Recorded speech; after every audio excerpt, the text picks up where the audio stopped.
ये कक्षा 9 में साइंस में गुरुत्वाकर्षण वाले चैप्टर में मैंने 13 तक क्वेश्चंस करा दिए थे। ये 14वां क्वेश्चन है कि 19.6 मीटर ऊंची एक मीनार की चोटी से एक पत्थर छोड़ा जाता है। पृथ्वी पर पहुंचने से पहले इसका अंतिम वेग ज्ञात कीजिए। तो ये है ऊंचाई है मीनार की 19.6 मीटर, तो ये h हो गई। मीनार की ऊंचाई 19.6 मीटर, एक पत्थर छोड़ा जाता है, ठीक है ना। पृथ्वी पर पहुंचने से पहले इसका अंतिम वेग यानी अंतिम वेग v ज्ञात करना है। स्मॉल v हमें ज्ञात करना है, अंतिम वेग। जब वस्तु ऊपर से छोड़ी गई तो इसका प्रारंभिक वेग शुरू में कितना था? 0 मीटर प्रति सेकेंड। मीटर s-1 है तो इसको बोलते हैं मीटर प्रति सेकेंड। गुरुत्वीय त्वरण g 9.8 मीटर प्रति सेकेंड स्क्वायर होता है। पत्थर का जो त्वरण है वह भी मान लिया ये भी 9.8 मीटर प्रति सेकेंड स्क्वायर है, ठीक है। अब धरती पर पहुंचने से पहले उसका अंतिम वेग हमें ज्ञात करना है। गति के तृतीय समीकरण v² माइनस u² बराबर 2as या v² बराबर u² प्लस 2as। तो as के वजह हम g भी मान सकते हैं। क्या मानते हैं? g, क्योंकि वस्तु ऊपर से गिर रही है। अगर सरल रेखा में है या रेखी गति कर रही है, जो रेखी गति कर रही है तो त्वरण a होता है। और यदि वस्तु नीचे से ऊपर की ओर या ऊपर से पृथ्वी की ओर आ रही है तब गुरुत्वीय त्वरण g लेते हैं। तब हम v² बराबर u का मान 0 है प्लस 2 g का मान 9.8 और s मीन दूरी यानी h 19.6। v² बराबर ये 0 हो गया, दोनों का मल्टीप्लाई किया, 2 का गुणा करेंगे इतना आया, ये 19.6 और 19.6 इसका वर्ग, तो फिर वर्गमूल ले लिया तो 19.6। v² बराबर दिस, ये 2 बार मल्टीप्लाई तो वर्ग से वर्ग कट गया तो v बराबर 19.6। तो पत्थर का जो अंतिम वेग होगा 19.6 मीटर प्रति सेकेंड, ठीक है ना। मीटर और s पे इन्वर्स लग रहा है -1 है तो इसको बोलते हैं प्रति यानी मीटर प्रति सेकेंड।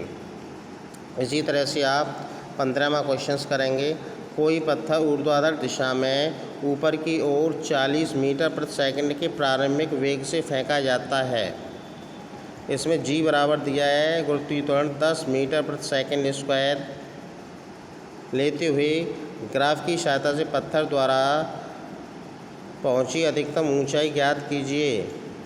नेट विस्थापन तथा पत्थर द्वारा चली गई दूरी कितनी होगी?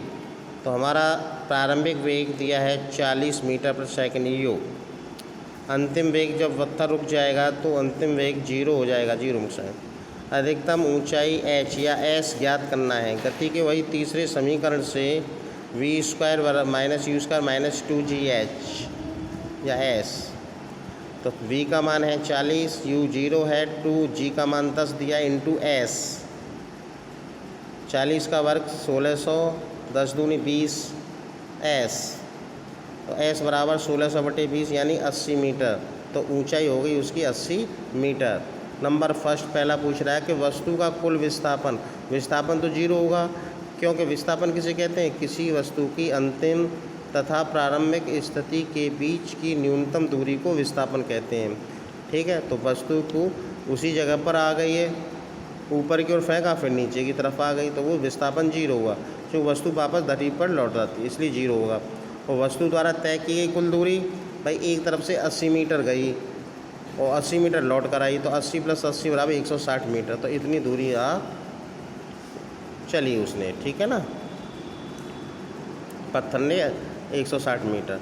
इसी तरह से क्वेश्चन 16 है, पृथ्वी तथा सूर्य के बीच गुरुत्वाकर्षण बल का परिकलन कीजिए।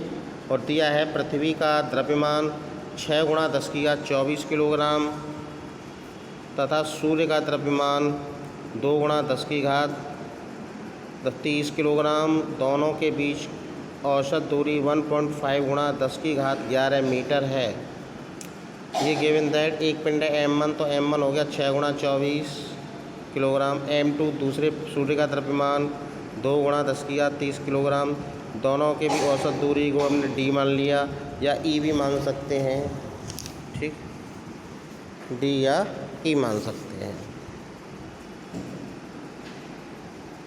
1.5 गुणा 10⁻11 मीटर। गुरुत्वीय नियतांक स्थिरांक यानी गुरुत्वाकर्षण नियतांक होता है जी। 6.67 गुणा 10⁻11 न्यूटन इंटू मीटर स्क्वायर प्रति किलोग्राम स्क्वायर। न्यूटन के नियम से लगने वाला बल F बराबर G(m1 × m2 upon D square या आर स्क्वायर होता है। F बराबर सबकी वैल्यू रख देंगे G(m1 m2 और d। फिर इसको हम सॉल्व कर लेते हैं। सॉल्व करने के बाद आएगा हमारा 3.56 गुणा 10⁻22 न्यूटन। सॉल्व करना मैंने पिछली वीडियो में आपको बताया था, ठीक है ना। ऊपर वाली संख्याओं का सबका मल्टीप्लाई, नीचे का वर्ग खोलेंगे तो 1.5 गुणा 1.5 हो जाएगा। ऊपर की घातों को अलग जोड़ लेंगे, नीचे से घात ऊपर जाएंगी तो चिन्ह बदल जाता है। तो इस तरह से ये आता है, ठीक है। जैसे 22 ऊपर जाएगा तो घट के हमारा ये 21 रह गया, ठीक है ना। ये माइनस की हो जाएंगे तो 21 रह जाएंगे, इसका डिवाइड इसमें कर देंगे तो ये आ जाएगा। तो पृथ्वी तथा सूर्य के बीच गुरुत्वाकर्षण बल हो जाएगा 3.56 गुणा 10⁻22 न्यूटन। ओके, इसी तरह से आप क्वेश्चन 17 भी करेंगे, ठीक है ना, और 18 भी करेंगे,